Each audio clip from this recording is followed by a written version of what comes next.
Good afternoon, good morning, ladies and gentlemen. Thank you very much for taking the time to join our webinar. We have, I can see from the participants list, people that are still joining. So what I propose to do is to give it another minute just to give everybody a chance to get into the room, and then we will begin with the presentation. Scheduled to last for around about an hour or so.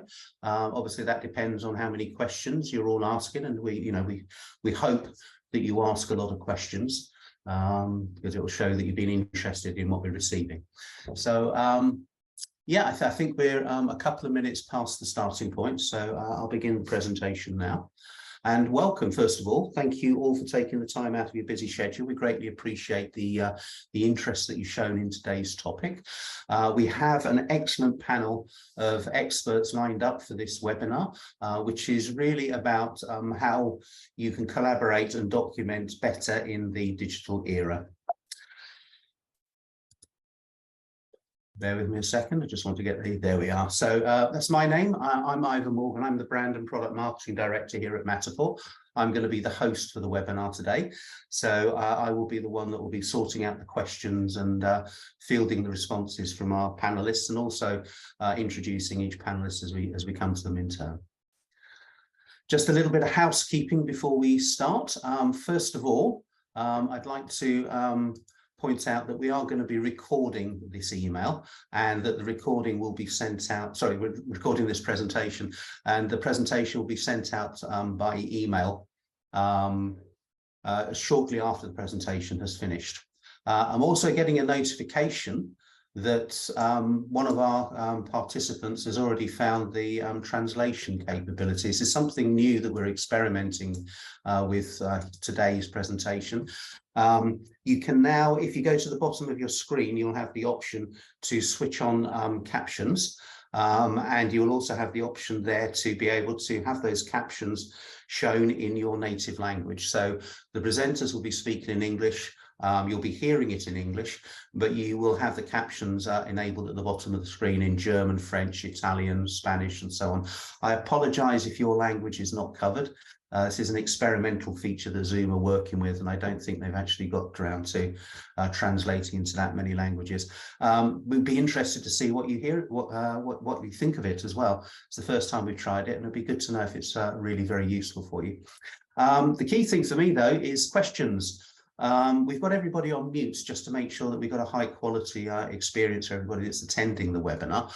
But if you have any questions, you have the Q&A tab at the bottom of your screen, or the chat tab. So quite simply clicking that, type your question in there, and time allowing, we will ask the question and the appropriate panelist will pick it up and answer it for you. Any questions that we can't answer, what we will do is we will collate those. We'll ask the panelists to give us a brief written response to them, and then we'll circulate all of the Q&A separately from the webinar recording, so that all of the all of the questions will eventually get answered. So we've done the welcome. I'd like to do some very, very brief introductions to let you know who's going to be speaking today. Our first presenter is coming from the Royal Institute of Chartered Surveyors. Andrew has been with them for a number of years now, and he is their lead on digital technology within the construction business. Next, we have one of the Europe's leading consultancies, Vectrix, who provides support services in the construction and engineering fields, and they will be talking about their experiences of using digital twins to support their clients in their projects. And then we will have a presentation from Marek from SimLab, one of our platform partners. And Marek will be talking about their application spaces, which will allow customers to interact more in real time and more accurately with digital twins and with technical drawings and design drawings at the same time. So it will show you how you can actually use documentation within the digital twin. First off, though, if I may, just a quick briefing on Matterport for those of you who may not be completely familiar with us, we are the market's leader in producing digital twin technology, both in terms of cameras and services, but also in terms of the model and the software applications that allow you to enhance that model, and also in terms of our platform partner network, which allows you to implement different business processes and workflows using digital twin technology. We're present in 177 countries around Europe. It's our customer base, and we currently have over 25 billion square feet of space captured inside the Matterport ecosystem. That totals up to around about 8.7 million spaces, so buildings of various types that are being managed through the Matterport ecosystem. Specifically today, we're going to be talking about how you use digital twins in documentation and collaboration in the construction industry. What you see on the screen here is what we refer to as a doll's house. This is an animation, and this is a capture of an actual building site during the construction process. So you get an idea for the kind of detail, the kind of view, the kind of information that you can get from it. And of course, Matterport, we're present throughout the entire building life cycle, from the design stage right the way through to the maintenance, operate, repair stage as well. And we have digital twins being used in a number of verticals, not just in construction, but also in commercial real estate, industrial applications, retail, so on and so forth. So without further ado, I think what I'd like to do is I'd like to hand over to our first panelist. That's Andrew Knight, who's the Global Data and Technology Lead from the Royal Institute of Chartered Surveyors here in the UK. I'm going to stop sharing and pass across to Andrew now. Thanks very much, Ivor. Let me bring up my presentation. Thank you for the introduction. So here we go. Hopefully you can now see my screen. So morning everyone. As Ivor said, I lead our data and tech part of the organization, looking at the effect of data and tech right across the built environment, and indeed right across the whole property life cycle. I think, as Ivor said, in the same way that Matterport is giving value to the sector right across the life cycle of property, we need to look at RICS that effect of data and technology, not just in the construction sector, but in planning and development, beyond construction into valuation, brokerage of property, operation, and even end of life, thinking of issues around the circular economy. So it's a very broad canvas in which we need to look at it on behalf of the profession. For those of you who perhaps don't know much about RICS, originally a UK professional body, but now with an international role, we have over 110,000 members qualified and working worldwide. And as I said, they're working right across that whole life cycle of property. And indeed, once again, to echo Ivor's words, they're working across all those different asset types in terms of residential, commercial, alternative asset types, and indeed infrastructure as well. So the importance of digitization for collaboration. Well, a slightly wordy slide, and I'll perhaps explain why it's quite so wordy in a minute. But as you can see, it can really hugely improve communication and sharing of information among stakeholders. And as we all know, construction has a number of tiers, both in terms of the constructors, but also the design side, suppliers. So it is a very, very complex ecosystem of stakeholders, as well as the project sponsors themselves, that need to really have that efficiency of sharing information. And clearly we'll be talking about BIM, my peers on this presentation this morning, talking about BIM, but also we can be thinking about the project management side of things in terms of getting that information shared in real time and reducing those likelihood of errors.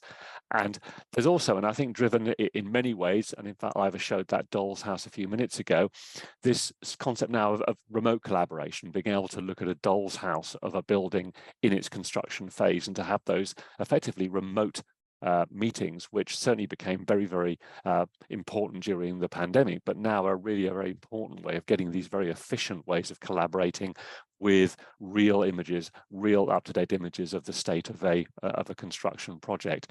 And certainly, I think, as you see on that last point, this is really about getting increased efficiency, better value, better outcomes, because clearly, you know, the construction industry is all about delivering projects on budget, all the functionality, all the value that was designed in from the beginning, and also I think increasingly looking at the kind of ESG aspects as well in terms of delivering that kind of value. And when I said not my words at the top, I think is a little kind of hopefully fairly amusing, but indication of the power potentially of various pieces of digitization. I didn't write a single word of this. I asked the question of ChatGPT, which I'm sure many of you heard, and this is what ChatGPT came up with when I asked the question, what is the importance of digitization for collaboration in the construction industry? So I don't think it's a bad first pass from ChatGPT, but it gives you an idea of the kind of advances, not only of the things we're going to look at this morning, but really the power now of artificial intelligence in the way it can analyze, not only in this case, a narrative, but also its analytical power in terms of scheduling, optimization, standardizing data sets. So there's really a huge amount of technology already available now that we should be using in this particular sector.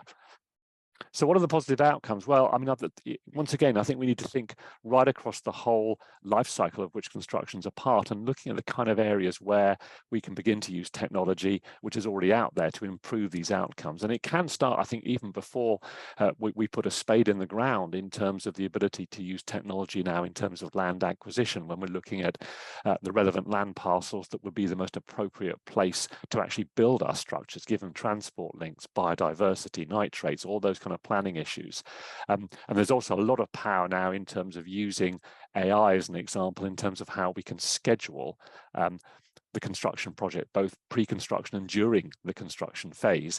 And by having that shared scheduling power, enable stakeholders to understand some decisions around cost, around perhaps over time bringing additional plant and material in at different times, rescheduling when certain changes have to be made. There's a huge benefit in terms of health and safety now with digitization, with wearable technology. And as I mentioned, I think sharing data across the various stakeholders with that aim of understanding the ESG outcomes of projects is now incredibly important. We need to be thinking about these shared design decisions between architects, quantity surveyors, the construction firms on the materials that are going to be used, the design decisions that we need to collaborate around to think about, well, what's the trade-off here between embodied carbon, operational carbon, life cycle costs in terms of maintenance and renewal, in terms of component life cycle, as well as the overall design life of the asset, and then really thinking very long term about the circular economy in terms of the ability to recycle materials that are embedded.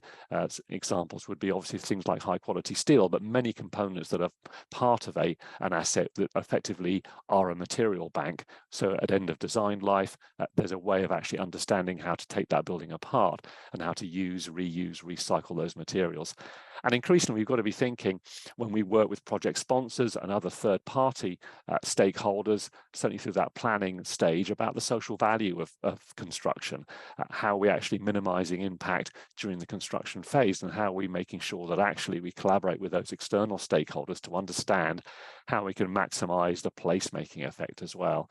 And clearly, lots of applications around the benchmarking, productivity, cost value piece, where we can share information much more easily and in a much more consistent way. And then critically, I think, if we think about collaboration further around the life cycle, how we can make sure we have those soft landings, making sure that BIM model turns into a BIM model that can be used by the building operators, the FM people, to make sure that we really do hand over that live digital twin.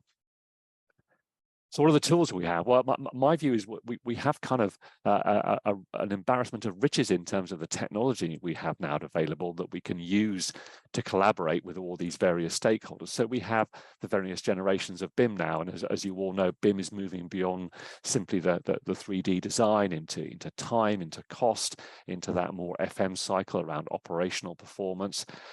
We've had for a number of years that the concept of these common data environments where we can have safe, well-governed data pools, databases that we can share information in a secure, well-governed way across all those stakeholders. And clearly, as we'll talk about this morning, we have various scanning technology now, LiDAR, and critically, we have sensors, not just for in use during the building itself, but sensors actually on site that can help us manage the construction site during that phase. We have robotics now. We have site telecommunications. We have instances now where it's much easier to get high quality telecoms connectivity to a site early in the construction phase. And we clearly have a lot of geospatial data that's available available to understand the nature and scope, particularly these larger infrastructure projects. And as we've seen with that doll's house that Ivor showed, we've got these either virtual or indeed augmented reality doll's houses, views of construction site, which help us really understand where we are, look at potential issues, and work in a much more collaborative way with many stakeholders in that virtual site at once. And clearly we have, from a kind of data perspective, really kind of advanced data lakes now, and very, very easy to use business intelligence tools when we're presenting some of these underlying complex data sets into a much easier form, so we can turn data into information. So with things like Power BI and Tableau, there are plenty of tools there that can sit on top of the increasingly large amounts of data we have on projects and use them in a very, very collaborative way to improve that overall performance. So what do we need to have? Well, we certainly need more consistency around data standards. We certainly have standards like IFC, for example, but we do need more standardization to make sure that information can flow in between the tiers of the constructors and the other stakeholders. We do certainly need to extend the kind of common data environment and really have clear data governance to understand how we can share as much information as possible, even whether obviously there may well be commercial concerns. We need to make sure that data is secure. Clearly, data can have a risk factor here in terms of data that's sensitive. And we do need to look at the sector and make sure we have the right skills and critically the behaviors around making sure that we share as much data as possible and make sure we can break down some of the cross-silo working. And then I think finally, we need clients to be informed and to be driving this change and to kind of insist on the fact that all their stakeholders do collaborate in this way. And arguably there is some investment required. We do need to invest through the various tiers of the construction sector and indeed in clients to make sure that we do set up and make use of this technology. So in conclusion, is it innovation or disruption? Well, it's hopefully a healthy mix of both. Yes, there's some risks in digitization, but as long as we manage those, there are huge opportunities. So yes, potentially some risk, potentially some disruption, but a huge amount of innovation and opportunity available to us. That's excellent. Thank you very much for that presentation, Andrew. We've got some questions coming into those, so when we get to the Q&A section at the end, we'll address those questions.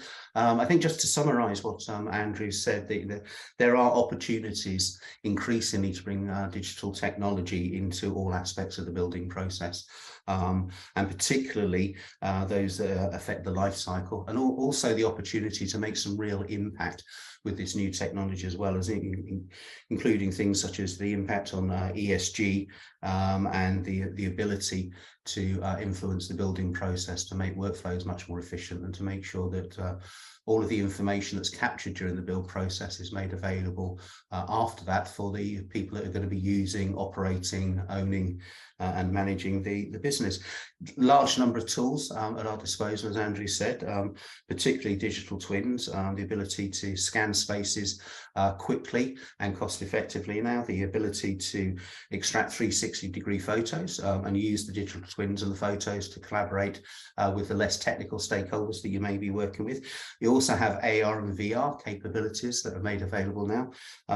Plus, of course, they've got the ability, and the really important ability, I think, to capture data about the building, how it was constructed, how it's being used and how it's being operated, and to use that to start to develop an increased level of digital intelligence about the spaces that we're constructing and using.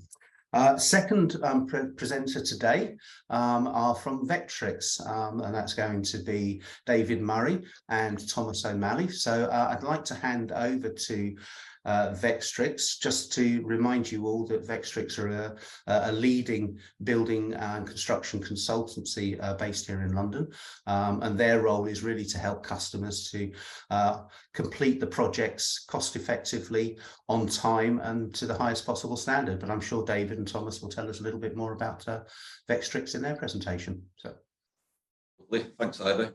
Good morning everyone. This is our presentation that shows off some of our skills and how we've utilised Matterport on some of our projects. My name is David Murray, I'm the director at Vectrix and I lead our engineering design department. This is my colleague Tom, and he will be co-hosting this presentation.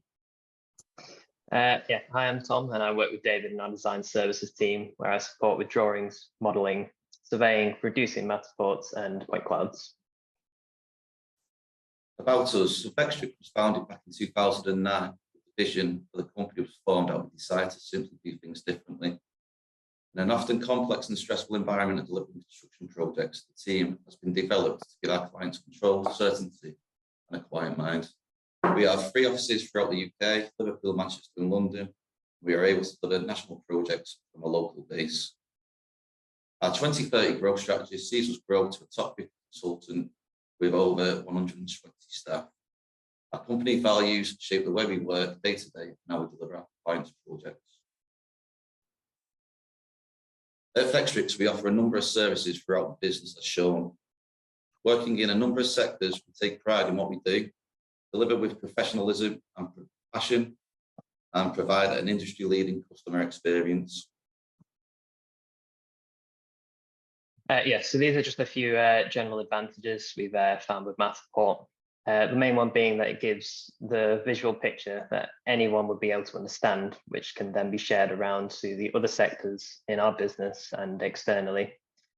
This can be a huge asset to clients as it brings the carbon footprint and the cost down, as there won't be much need for multiple visits. A feature of Matterport that we use regularly is the math tags, which helps us to share key information such as assets, conditions, scopes, documents, and videos, which is easily accessible to anyone.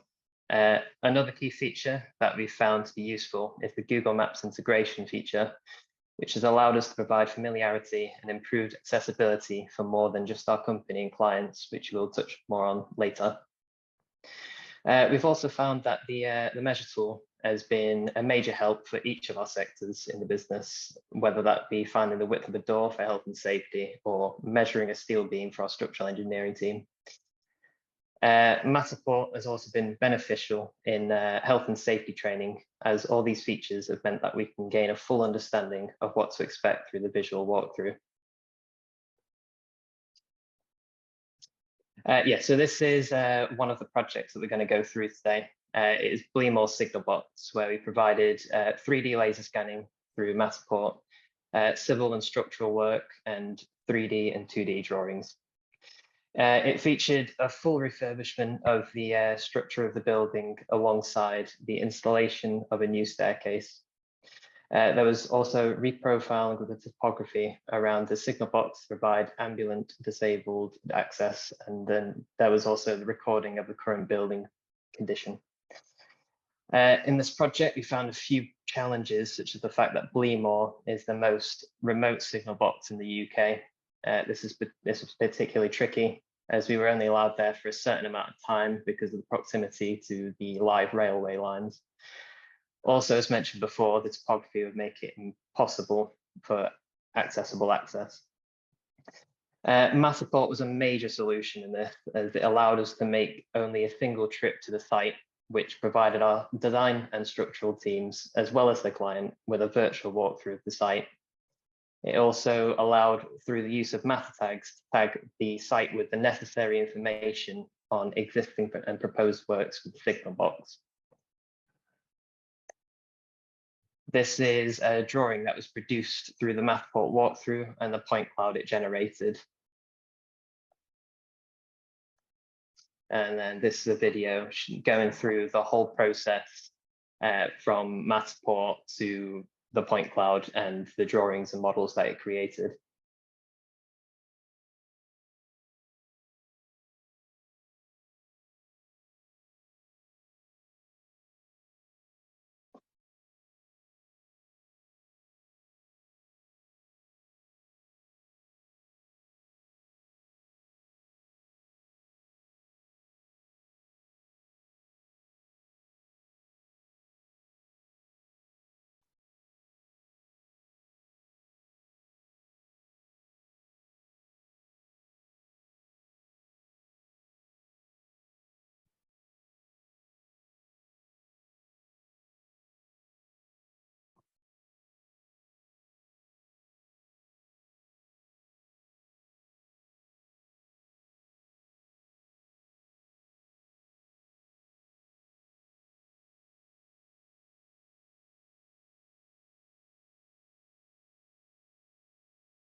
Yeah, so this is another project that we use Matterport for. It's the Trans-Pennine Route Upgrade Program, which is a program where we provide a project where we provided a 3D laser scan through Matterport and multidisciplinary services up to Grip 3.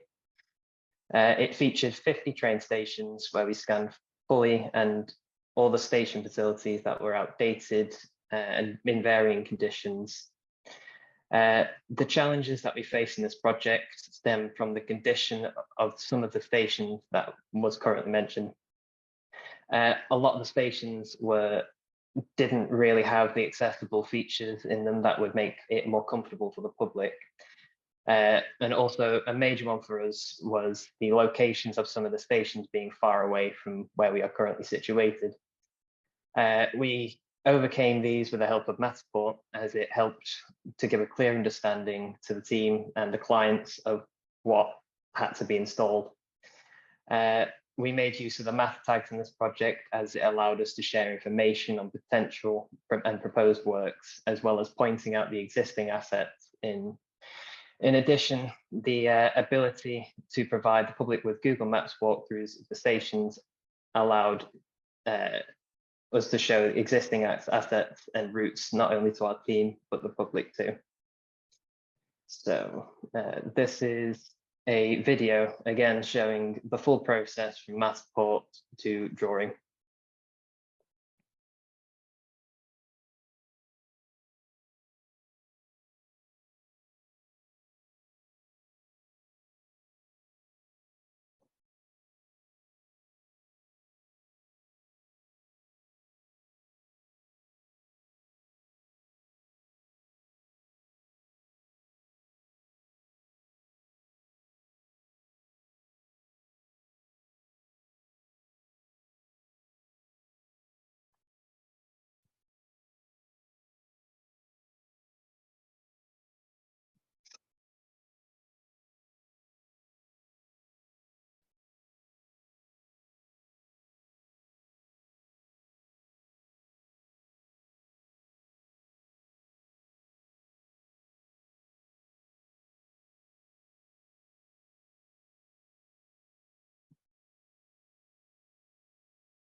Okay.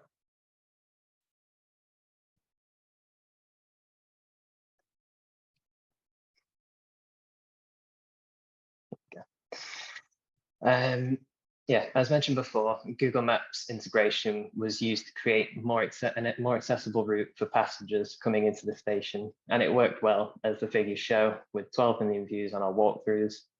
This increased our clients' presence on the public, as well as allowing passengers to plan ahead in facing unfamiliar stations.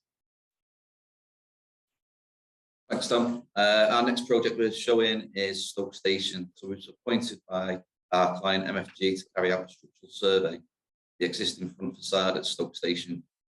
Our engineers carried out a full structural inspection of all 96 windows throughout the night at the Grade 2 listed building. Utilising Matterport, we had the ability to utilise the virtual walkthrough to tag each window to specify the condition, defects, and potential repairs required. This gave the client a visual representation of where the defects were located whilst reading the detailed structural reports. We also took advantage of the photo option within the space to get photos to supplement our report. We also utilised the point cloud data from the BLK 360 scanner to produce elevational drawings as shown on the following slide.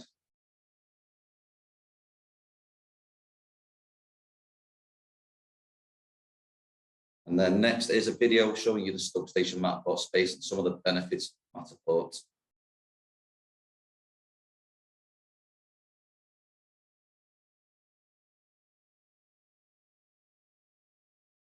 As you can see, the blue dots show the matter tags for each window.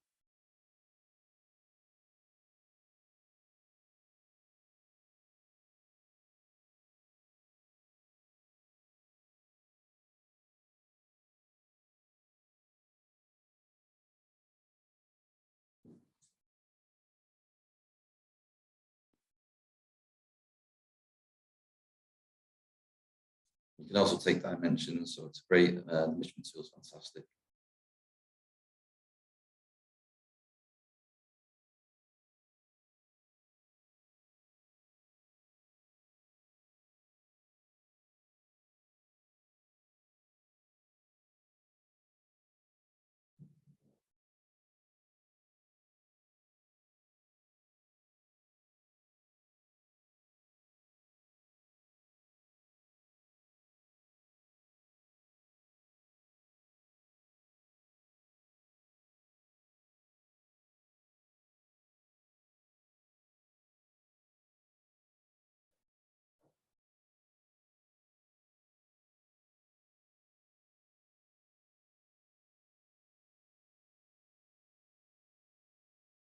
Super. Thanks, Tom. Next slide. Yeah, the next project was BMEC plant room. So we was instructed to carry out a 3D scan of this newly installed plant room. The Matterport scan provided a virtual walkthrough of the area, which we added meta tags to. The meta tags included specifications, user videos, installation guides, maintenance procedures, when the equipment was last serviced and when the next service was required. The Matterport space is now being used by the client for any repairs, servicing, and staff training. He also has the point cloud data, so if any future works required, 3D model can be produced. We can then add the proposal to it and utilize our clash detection service to iron out any potential issues prior to works commencing on site. Next slide, please, Tom. This is another project we did. We scanned this new build residential unit for our client so that they could send a link through QR code to any potential customers during the COVID period. The customers could then use the Matterport space to navigate around the building, reviewing the additional information that was provided within the space using meta tags. The customers also could measure the measured areas to aid them with purchasing carpets, turf, potential furniture, etc. The buyers also found it really useful to show off the new home to family, friends prior to moving in, as all the showrooms were closed during the lockdown period. The next slide shows you the Matterport space being utilised by our marketing team.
As you can see, it's really easy to fly through each floor.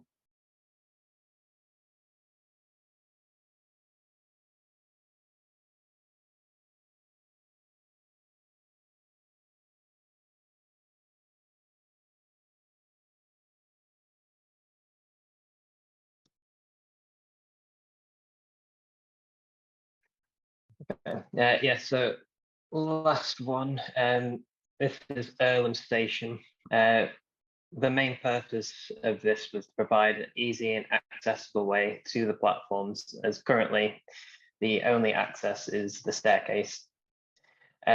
We proposed 2 lifts which would allow access to both platforms. The main problem we found was that the ground of the surrounding area was very sloped, which would hinder us when we were designing the connections to the platforms.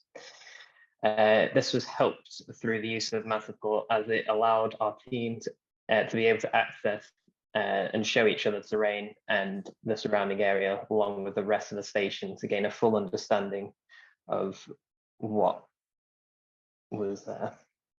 So this is a drawing of the structural framing for the lifts on either side of the platforms.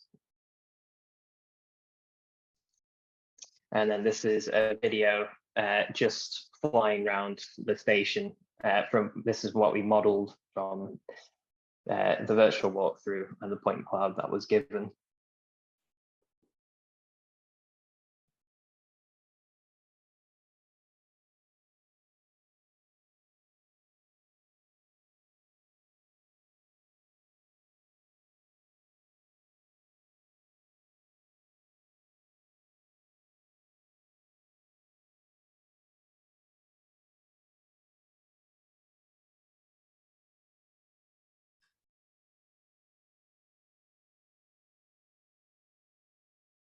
Super. And that's the end of the presentation. Hope you found it useful. Please feel free to contact myself or Tom if you require any further information about Vectrix or the services we offer.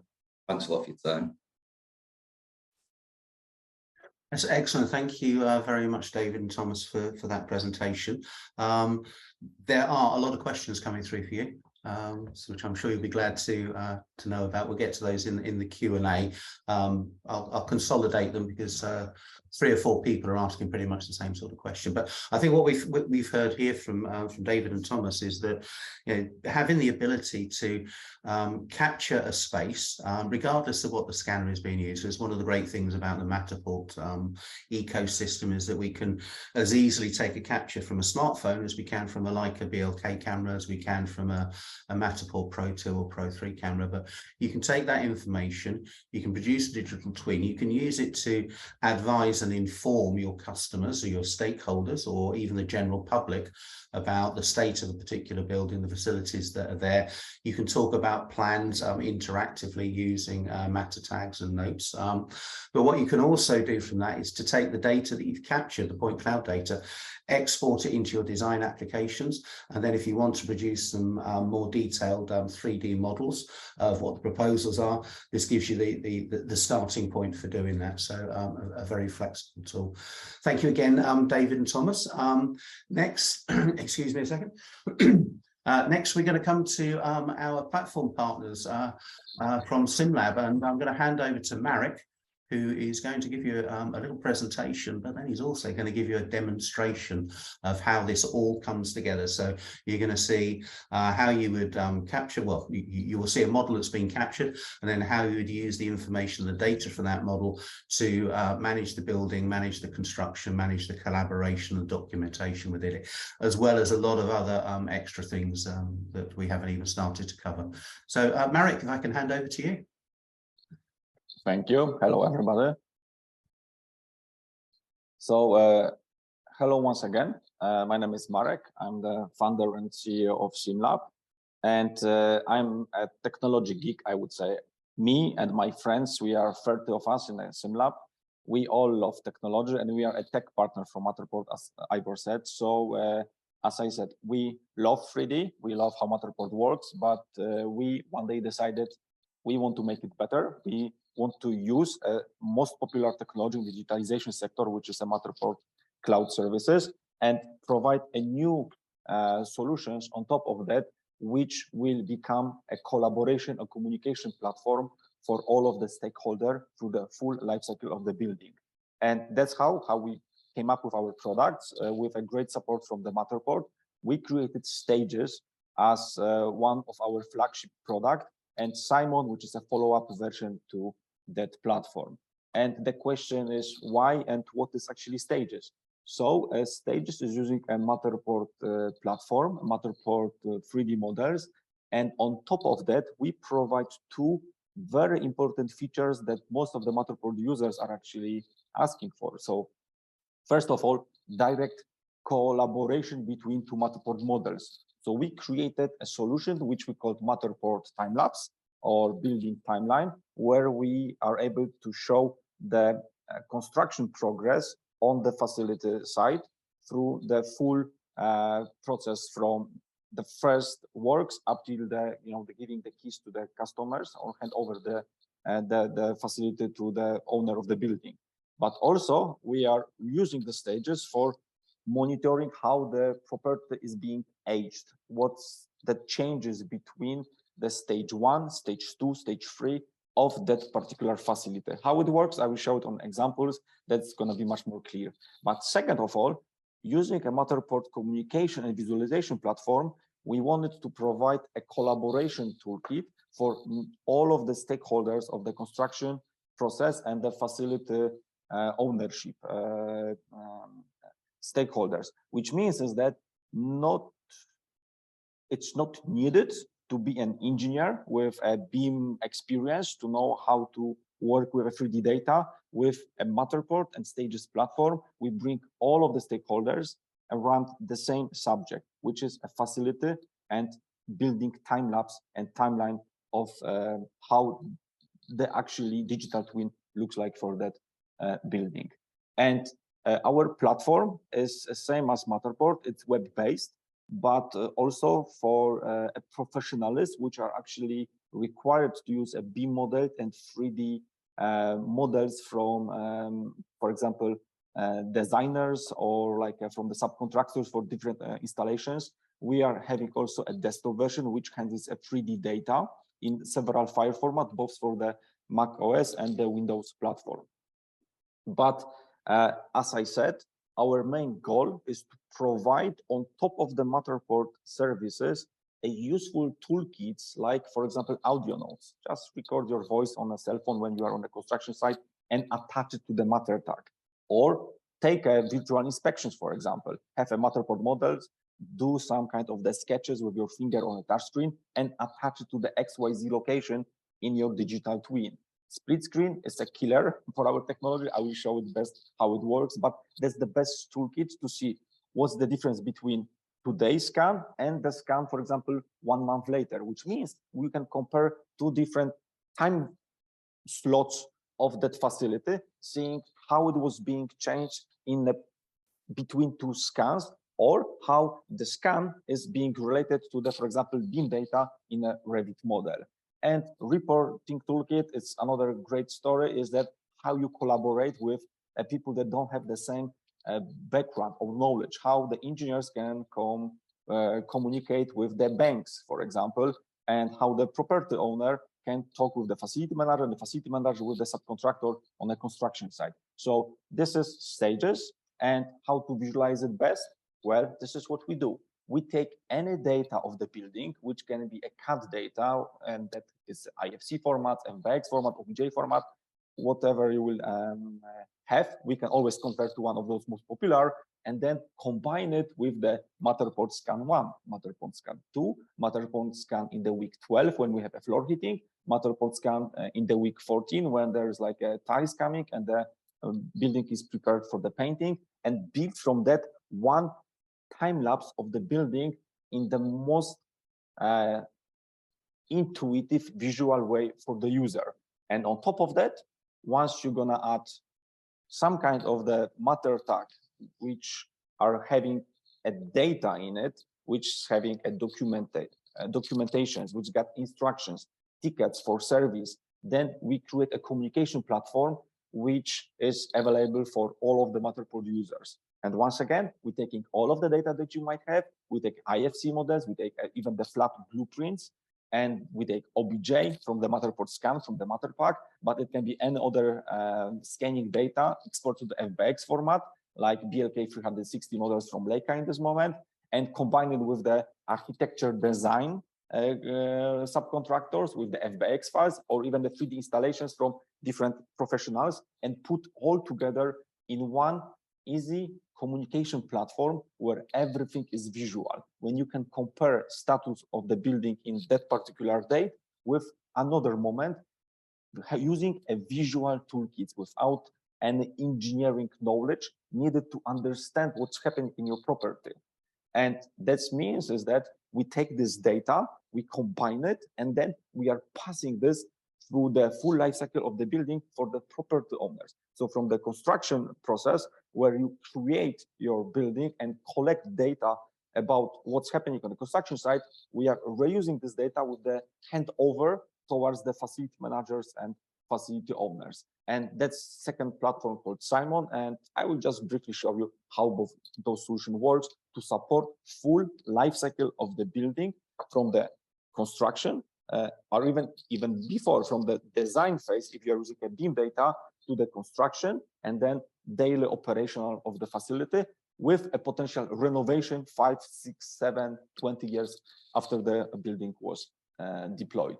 So those informations and the links to things that I'm going to be showing you, you can actually see on the slide. It's going to be shared with you guys. So you can go to our movies and actually go to the more information about how the technology supports it with and how the toolkit works. But right now, I will just jump myself to the presentation and just show you how it works live, because the live example talks more. So as I said, Stages is a web platform. There is more information on the website. You can just go to the platform server with the sim-stages.com. But once you logged in, you see it's my name, you can go to the projects, and the projects is your dashboard.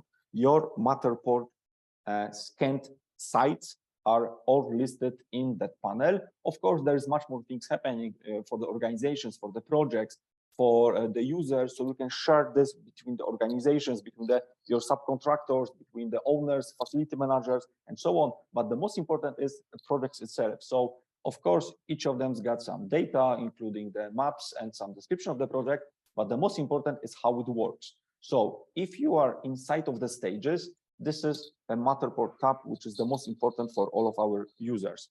That means is that you are inside of the facility in a very beautiful 3D model visualization, which is working on the web. That's why, as I said, as the technology geek, it's crazy what Matterport did. They brought those heavy data and they put it on the web platform where you can just access it from any kind of the web browser.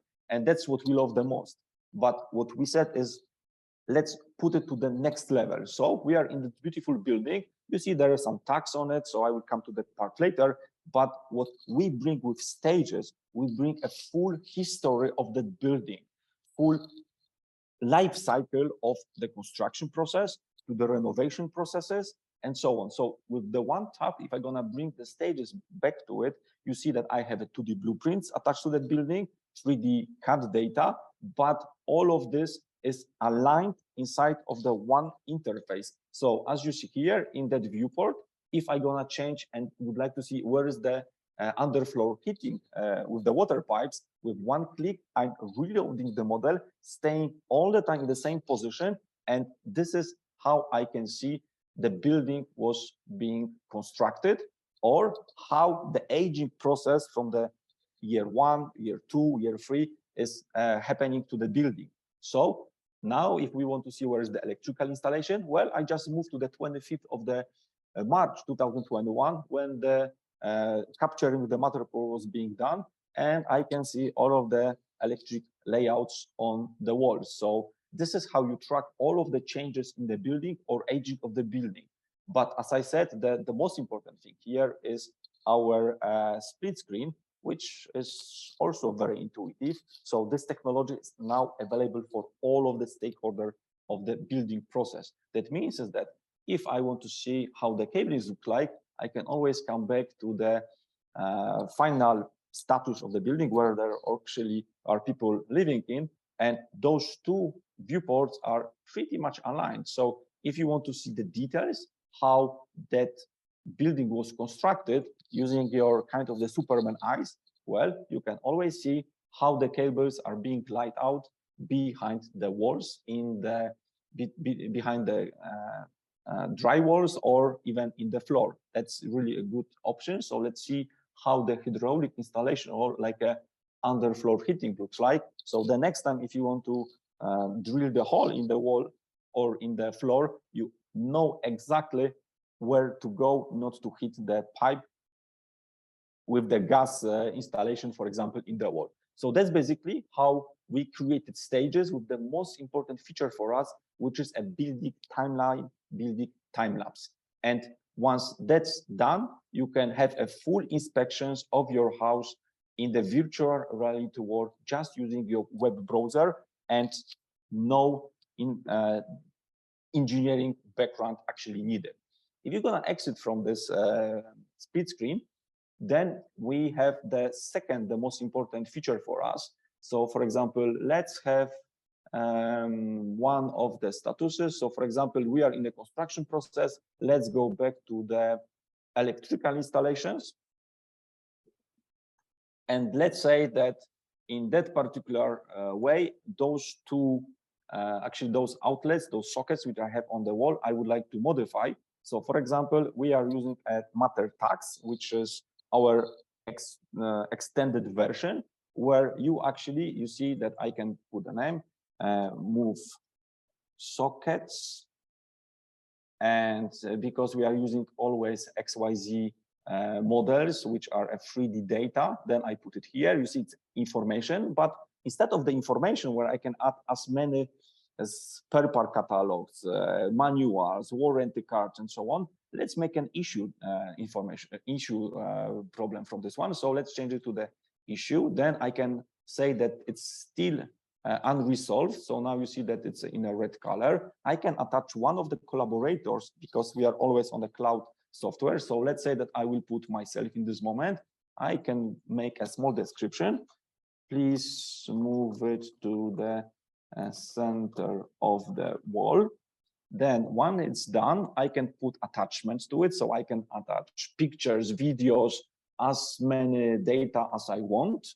But the coolest thing is that I can also record my voice. So I can say, being on a construction site with my cell phone, hey guys, I don't like it. I changed my mind. Please move it somewhere else. So that goes to the library. Let's make, okay, please fix.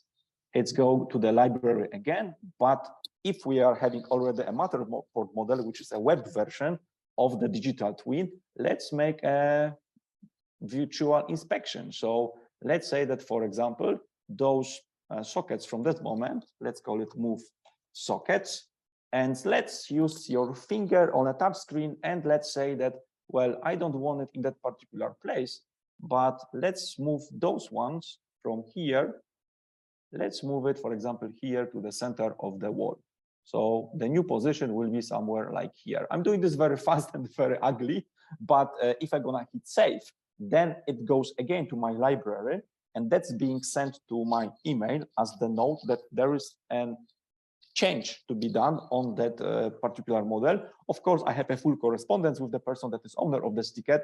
And the coolest thing is that that goes all to the report system. So Move Sockets is getting into kind of the reports that we can share with the people, we can collaborate, or we can invite more of the stakeholders that they can exchange digital data, because any of those, as you can see here, has got locations, it's got XYZ coordinates. And if you are interested in washing machine connection, drain moved, well, each of that issue is XYZ located and refers to that particular problem. So that's basically how Stages works. It enables all of the Matterport users to have a very beautiful Matterport timeline, which you can bring here on the side panel with a little bit more instructions, which can be also brought on touch screens with just moving through the dates of the building.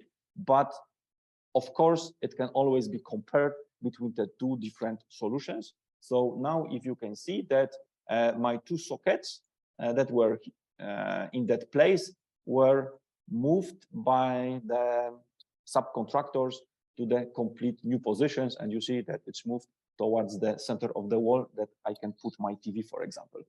That is Stages web version. For the professionals, we also have a desktop version, which, as I said, is reusing a lot of different file formats data. So in this moment, I'm using a desktop version on the Windows system. And as you see here, and you can recognize, this is the Matterport Matterpack data, which is the OBJ format that is being combined with the blueprint inside of the same file formats. This is in the same project. This is a PDF coming from the constructional team. And on top of the ceiling right now is nothing else like the IFC data from the HVAC system, where I can combine all of it inside of the 3D model. Of course, if you're gonna bring the options, you can always hide the things that you are not interested in the moment and stay, for example, in the Matterport, Matterpack data.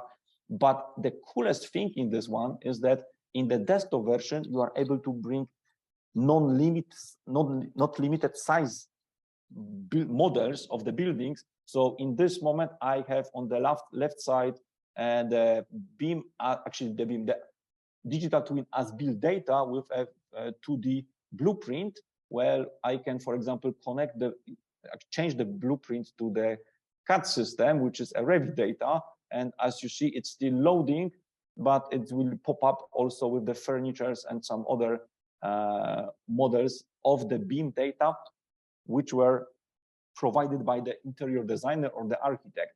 If, for example, a Matterpack is not enough, you can always jump to the beautiful 360 visualization of the Matterport and use a Matterport panorama views, where you can get to the smallest details of the building, showing, for example, even the labels on the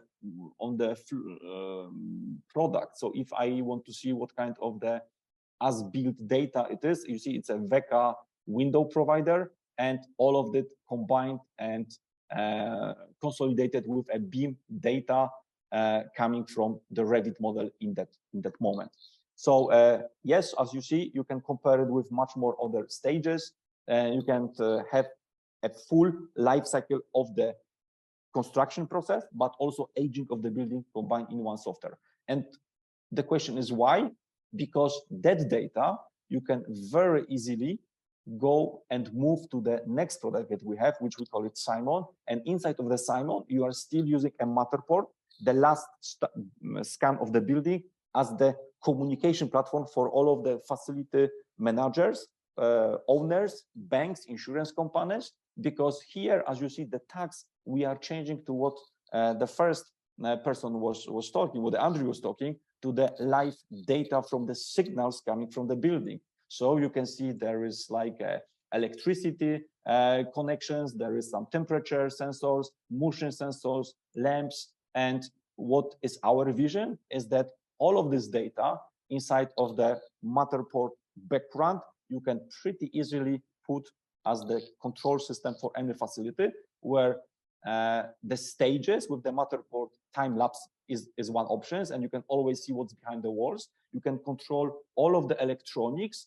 and live signals from the sensors coming from the building, but also what you put it in a stages can come in the asset management system, what was also today said, because that TV I can control to have it on and off, and just touching the button, I can have an on and off for that electronic device, but also that becomes an asset. So if I'm gonna click the TV in the asset mode, I know exactly what kind of the TV it is. I can see pictures connected to it, which I have put it in the stages version.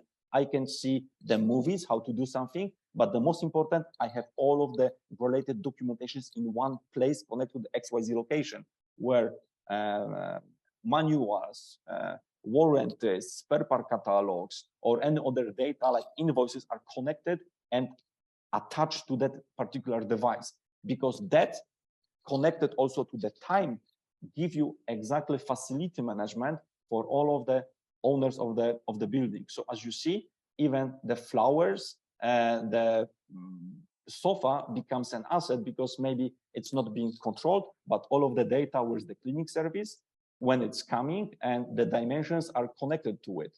Because if you collect all of those data points from each asset you have, you can create another timeline for the building, showing where the service is happening. So for example, let's find something interesting here, except that the cat needs to be fed by the cleaning lady.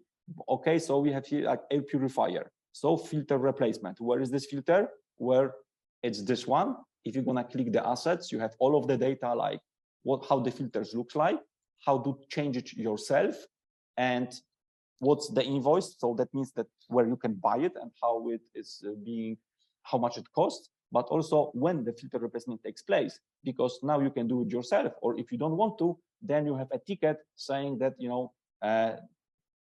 please come or share this with one of the facility management people. Like here, you see there's a leaking AC. So we have some pictures of this malfunction. We see the description. We see it was assigned to Michael, and there is a communication with the Michael. And where is it in the place? Oh, it's here. So of course, because it's a Matterport model, now I see that because it's so high, I can just check with the Matterport toolkits how high is that in the model, because that's what this perfect digital twin gives it to all of the users. So stages, which is a Matterport time-lapse feature with the collaboration with all of the asset development and creating, which can be passed further on to the facility managers and facility owners to keep a digital twin with Matterport technology through all life cycle of the building as the useful toolkit with those two platforms. That's it. Thank you. I know I talked too much, so I hope there's going to be options to talk to answer your questions in the next session. So Marek, thank you very much for that presentation. I just want to say to everybody on the webinar today, we are going to be having a deep dive webinar in a couple of weeks' time, specifically to come back and look about documentation and collaboration inside construction. The presenters on that will be Marek, and he will be showing, and believe you me, there is more to stages, and Simon and Marek has shown you here, but he will be showing you that, and our AEC expert, Chris Atkinson, will also be on that presentation to be able to answer detailed questions about how you construct digital models and how you can exploit them, what kind of camera technology you can use, so on and so forth. So for those of you that are looking to find out more about precisely how you can do documentation in real life, that will be an absolutely perfect opportunity for you. I think it's really interesting, right at the very beginning of our presentation, Andrew Knight talked about the importance of being able to extract data from the building so that you've got intelligence about the building rather than quite simply data. And I think we've seen that presented there by Marek, but also by David and Thomas in the work that they do at Vectrix. But he also talked about the importance of being able to hand over that building information to the people that are going to be using it, occupying it, operating it, in terms of office workers, people who may be running a factory, as well as facilities management capability. We've seen here exactly how you can create a 3D model, how you can utilize it during the building process, and then how you can take that same model and enhance it even further with the ability to manage it through things like Internet of Twins connections. Marek's presentation was residential, but I promise you he does have commercial, industrial examples that he could share with you as well for precisely that kind of technology. So as I said at the beginning, we operate across the whole building life cycle, and I think we've shown today some of the opportunities, and only touched very briefly on just one or two of the opportunities. There are far more that we're going to be covering in more webinars in this series, and I'll talk a bit more about those when we get to the very end. But now I think what we should do is to go to questions, and I'd like to start off with a question for Andrew Knight from Royal Institute of Chartered Surveyors. I'm going to summarize these questions because some of them are quite long. Nothing in life goes easily, Andrew, particularly in the construction business. So what are the barriers to digitization and collaboration? I think I sort of alluded to some of them, I think, in my presentation. I think there are, in some respects, barriers around skills and resource and investment. I think the technology there is there. I think we, as I say, have an embarrassment of riches. I think we have some structural issues, I think, within the industry, because we have so many tiers, we have so many participants, that it is very difficult to get that kind of collaboration going through technology, because there are just so many moving parts. And some of those moving parts are obviously smaller firms where they do genuinely obviously have a smaller set of resources, both in terms of people and budget, to invest in this. I think we do have both those kind of structural barriers, and I think also just some sort of behavioral and cultural things, that it's not an industry that historically, and this is as ever a broad brush comment, it's not historically ever perhaps really been doing a lot of research and development and investing in it. But I think the drivers now will become so compelling in terms of the benefits and the cost savings, and I think particularly around some of the sustainability drivers, that I don't think the sector really has much choice now than to really sort of grasp the nettle in a positive sense. But I do think it's probably more about people and resources than actually lack of technology now. Of course, that obviously begs the question that if you're being driven to do it, people are demanding it. I guess that's coming from project sponsors, stakeholders, clients as much as anything. What role do you see them playing in this process? Well, yeah, I think they are fairly critical, because I think they have to recognise that they should be driving these kind of changes in behaviours and investment, and they're part of the solution by recognizing that in the short term there may be some additional investment that they need to collaborate with, if I can use a polite phrase. So I think in the same way that, as we all probably know, not every new project is BIMmed, let alone not every existing asset is retrofitted with some kind of BIM or digital twin. I think it's important that project sponsors do get on board, because they are part of the solution. They need to drive the industry to adopt these technologies, but recognize that they're part of the ecosystem themselves, and they need to be part of the investment flow. They need to be part of the change of behavior in terms of them themselves recommending standardization and more sharing of data. So they're really not a neutral observer, I would say, in that way. Okay, thank you very much, Andrew. Two questions have come in from Vextrix, David and Thomas. The first question, obviously, as part of your consultancy services, you're working very closely with clients.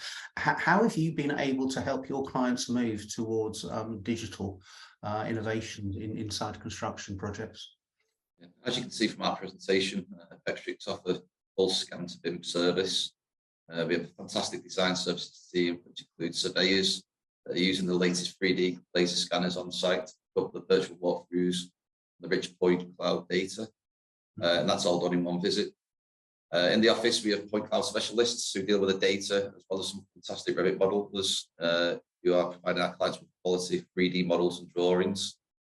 So that's, generally, it's the full scan BIM service. Excellent, thank you. And from your own perspective, I mean, what benefits have you been able to derive as a consultancy from using Matterport technology? So I think if I had to change that to just what is the most influential advantage for it, I think it would definitely have to be the reduce of site visit.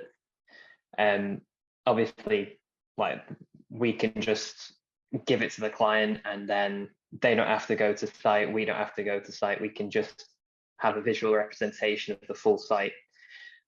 We still have Matterports that we still get asked for, that's years and years old. It just means that they don't have to keep on having to go to site and get new information. We can just give them the Matterport and they can gain that great understanding without having to go there. Yeah, okay. So obviously the construction industry is under a lot of pressure at the moment for its environmental impact. And I think ESG awareness is something that is very, very important in the industry generally. So this isn't just quite simply a case of being able to share a model with somebody who may be 200 or 300 or 1,000 miles away from where the project site is. This is about reducing carbon impact. You don't have to have 20 people driving in 20 cars to a remote site. What you need is 20 people sat in 20 conference rooms looking at the Matterport model and having a discussion there. So, enormous savings in terms of cost and time and money, but also something that, reduces environmental impact as well. So very significant. Marek, can we, I think you mentioned this in your presentation, Marek, but can you use BIM models like Revit inside of Stages? Yes, we are supporting the IFC file. So if you are using Revit, of course, you can export to IFC. The same with Archicad. IFC is like a standard right now. So we support standard in this moment. So yes. Okay, excellent. And we saw in your demonstration that you were able to overlap models and synchronize the movement around models. How easy is that to do? Well, we do it as like a semi-automatic way. Of course, the computer graphic algorithms cannot recognize exactly, and they make mistakes. So in our software, we just point 3 characteristic points in the model. So you say those 3 corners.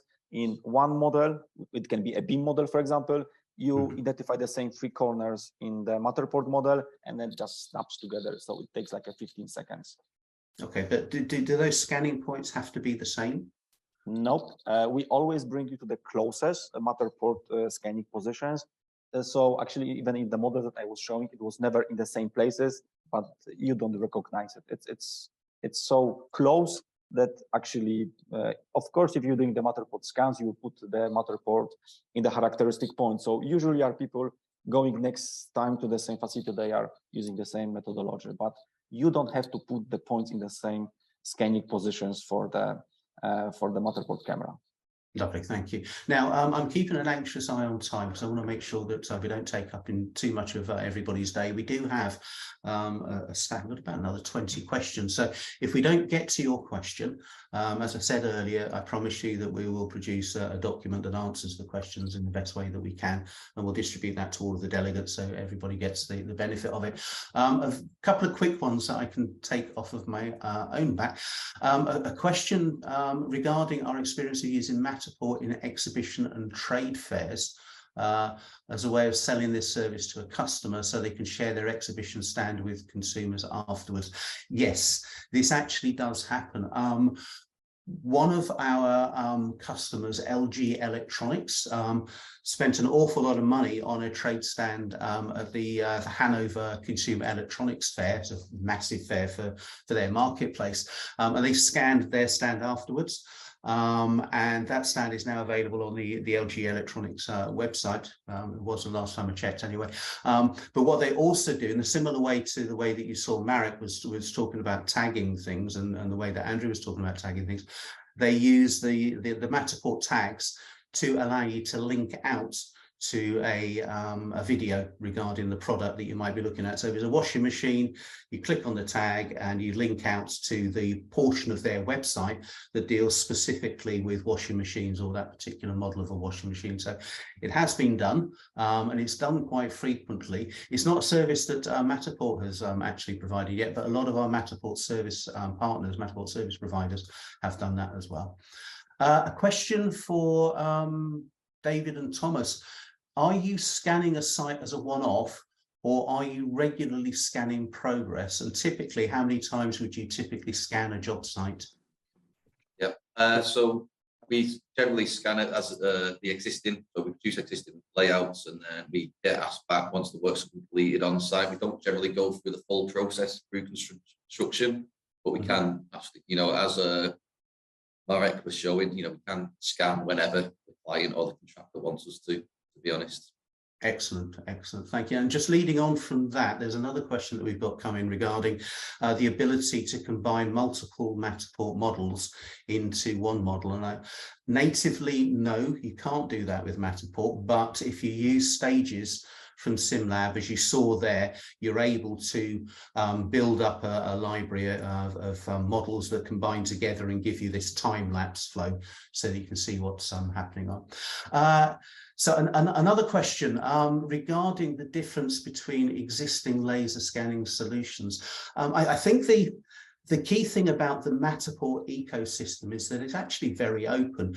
If you want to take a quick scan of a building that you're thinking of purchasing, use a smartphone and Matterport smartphone capture, completely free of charge. It's not going to be really accurate. It's not going to give you a really good representation because that's a limitation of the smartphone itself. But you can start off with a smartphone. You can use 360 cameras. You can use Matterport Pro 2 and Pro 3 cameras. You can use high-end Leica scanners. Anybody that's producing data that's compatible with the Matterport ecosystem can provide you with data that you can use to construct a digital twin inside the Matterport I keep saying ecosystem, but that's the right word. So the difference between, if you're talking about the difference between cameras, there are differences. You know, the Matterport Pro 3, for example, is a fraction of the price of a Leica, and definitely a lot less expensive than things like Trimble and Faro. It's designed for applications like documentation and collaboration. Reach into the site manager's cupboard, take the camera out on site, very, very quickly scan a floor or a piece of work that you want to collaborate on, and you'll have the 3D model within a matter of a few hours ready for you to start working with. So it's designed to be quick, cost effective, and also to fit directly into your workflows. So you're not having to wait for, days or weeks to schedule somebody to come on site and carry out the construction. It's very, very easy to use. If you can press a button on a tablet or on a smartphone, then you can definitely use the Matterport camera. So the next question, yes, one for Vectrix. Probably a dangerous question for me to ask here, but I'm going to ask it anyway. It's all about honesty and truth. Have you used the service that Matterport provides to convert your point cloud into a BIM? And if you have, what do you think of it? Please be gentle. To be honest, when we started our journey, we invested heavily on the Leica BLK 360. So because we've got the rich data, we generally just utilize that data rather than use the Matterport point cloud option. Yeah, okay. And I think we've got a couple of questions there from people asking which is the scanner used in the railway station in the house. So hopefully we've asked that as well. Oh yes, what I have you, David, are you using the Matterport XYZ or E57 point cloud files? Yeah, that's a similar question to the previous one.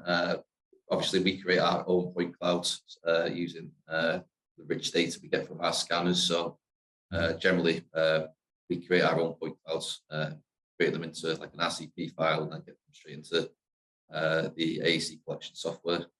Yeah, okay. But as we saw in Marek's presentation, they're using XYZ and E57s directly from Matterport scanners as well.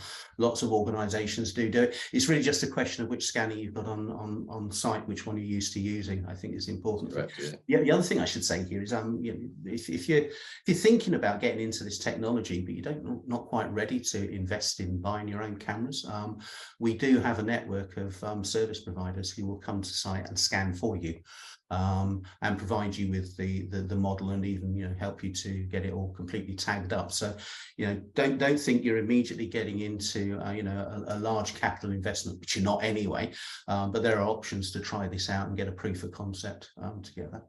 A question here about can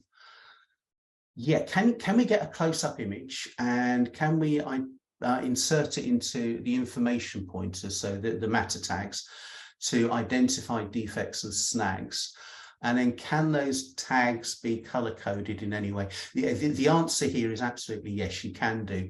The idea, and as you saw with Marek's presentation, you can go a lot further than quite simply inserting an image into a tag. But yeah, you can do that natively with Matterport. And you also have the option to color code the tags. And in fact, we do encourage you to do that, because when you're dealing with large projects, you're going to end up with a large number of tags, and you need to have some kind of structure so that you can easily get to the ones that you need to for the different types of collaboration that you're going to be enjoying. Let me just scroll down a little bit more. We talked about point cloud formats from Marek, so I think we're okay with that one. Let me just have a look. How to archive buildings, very, very simply, Gregory. As part of, depending on how many models you have the ability to archive buildings within the Matterport cloud system.